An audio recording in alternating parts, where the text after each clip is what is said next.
Ever seen a nation rise, not just to vote for a leader, but to defend its very existence? Mark Carney didn't inherit a government. He inherited a battle for Canada's soul. When he first replaced Justin Trudeau earlier this year, Carney knew he was walking a tightrope. Without an election mandate, he had to tread carefully with President Donald Trump's threats looming large. He stayed diplomatic for a time. But today, everything has changed. Carney has won historic elections, crushing expectations, and securing the people's permission to finally fight back against Trump's bullying. From every corner of Canada, from Toronto to Vancouver, voters roared, "We are not the 51st state. We are Canada." And now, with his victory, Mark Carney has sent a chilling message that's echoing through Washington, Brussels, and Beijing. The age of American dominance over Canada is over. But how did this quiet banker turn into Trump's worst nightmare? And how far is he willing to go?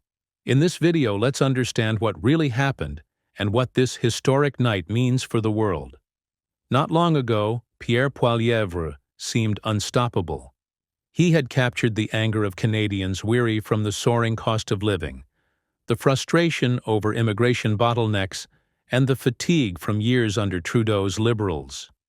His rallies pulsed with energy, his slogans promised rebirth, and he soared ahead in the polls as the heir apparent to Canada's future.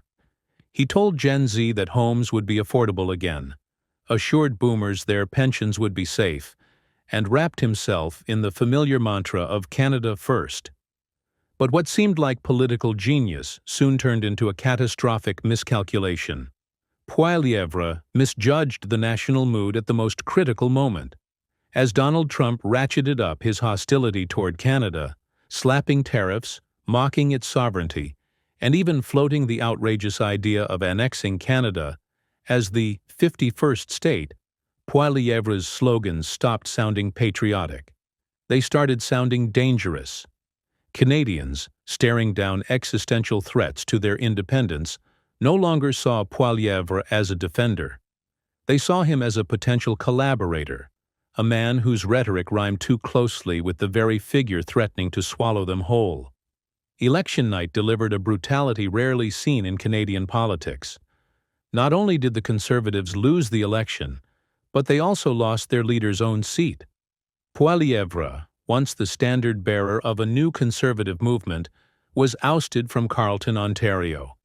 Stripped of a seat, forbidden from voting or debating, he became a political ghost, relegated to watching the new era unfold from the gallery like a fallen king barred from his own court. It wasn't merely a defeat. It was a political erasure. In the cool Ottawa dawn, as millions watched with bated breath, Mark Carney stepped onto the stage not as a cautious politician, but as a commander charting a new course through a storm. His voice was steady, almost chilling in its clarity as he declared, "President Trump is trying to break us so America can own us. That will never, ever happen." At that moment, the page turned, not just for Canada but for the Western world. Carney's message was simple, but devastating to the old ways.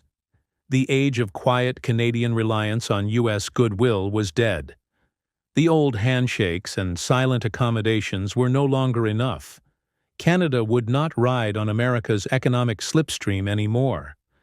It would fight for itself, trade for itself, and defend itself. His roadmap was precise and unflinching.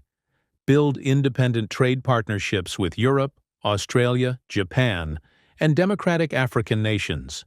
Fortify national infrastructure to ensure that Canada's economy could weather storms without U.S. ports and pipelines. And increase defense capabilities, not under American patronage, but for genuine Canadian sovereignty. Carney was not offering diplomacy laced with appeasement. He was offering resistance, economic, diplomatic, and strategic.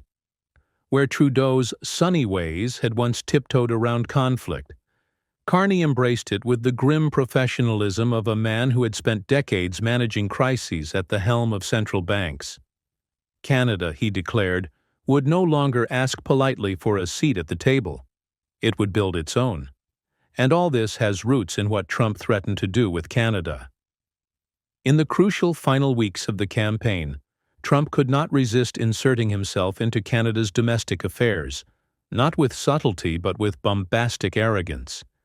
His Truth Social posts mocked Canadian sovereignty, proposing almost gleefully that Canada should become the United States' cherished 51st state. What he imagined would be a playful jab landed instead like a hammer blow across Canadian hearts. The backlash was immediate. Across provinces, Canadian consumers began boycotting American products. Vacation plans across the border were canceled in droves. Political analysts watched in awe as polls showed patriotic sentiment spiking, not in the Conservatives' favor but in a sudden, furious swing toward Carney's Liberals. For every post Trump made, for every insult hurled, Canadian voters answered with a steeled resolve. By Election Day, Trump had unwittingly transformed the entire election into something deeper, something existential. It was no longer just about economic hardship or housing affordability. It was about survival, about choosing between national dignity and national humiliation. And when Canadians stepped into the voting booths, they chose defiance. They chose Canada. Before we continue further, tell us, are you enjoying the video? If yes, please like and share the video and subscribe to our channel to watch more videos on the latest news stories on geopolitics, economics, and current affairs impacting your lives. The shock waves of Carney's victory weren't confined to Canadian borders. Within hours, foreign leaders moved swiftly, understanding that a geopolitical realignment was underway. Ursula von der Leyen, President of the European Commission, proclaimed that the bond between Europe and Canada had never been stronger, sending a clear signal that Brussels saw Carney as an ally in the looming global reshuffle. Emmanuel Macron quoted Carney's own campaign slogan, "Elbow to elbow," promising full cooperation against creeping protectionism. Across the Atlantic, Britain's Keir Starmer, himself battling nationalist undercurrents, hailed Carney's win as a moment of hope for democracies clinging to multilateral ideals. In Australia, where elections were imminent, the Labour Party cited Carney's success as a sign that patriotism could thrive without descending into populism. Even China, ever cautious, issued a muted but notable signal of willingness to reset relations with Ottawa, if mutual respect and equality were the terms. Mark Carney, almost overnight, had transformed from Canada's Prime Minister to something larger, a rallying point, a symbol that resistance to Trump's economic bullying was not futile. It could be fought, and it could win. Across boardrooms and chancelleries, across news desks and embassies, one quiet truth was settling in. A new front had opened in the global order, and Canada, for the first time in modern history, was not a passive player. It was a leader.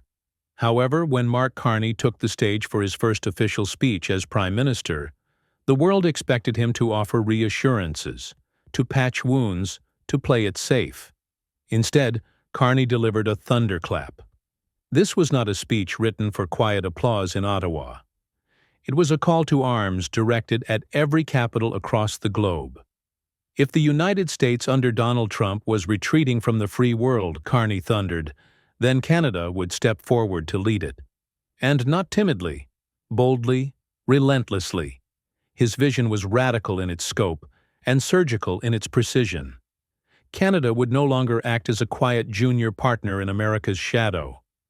It would forge an independent path, expanding trade ties with Europe, Australia, Japan, India, and Africa's emerging democracies. It would anchor a new global framework that defended open markets and democratic cooperation without needing U.S. permission or oversight. It would rally the G7, the Commonwealth, and the Pacific alliances to isolate Trump's protectionist chaos. In short, Carney wasn't simply defending Canada's sovereignty. He was launching an economic and diplomatic counteroffensive. And he made it clear this wasn't just for Canada. This was for every country bullied by tariffs, betrayed by backroom deals, or threatened with annexation through economic blackmail. "We have seen what betrayal looks like," Carney said, his voice low but fierce. "We have learned its cost, and we are ready to fight it, not just for Canada, but for every country that believes in freedom, fairness, and sovereignty."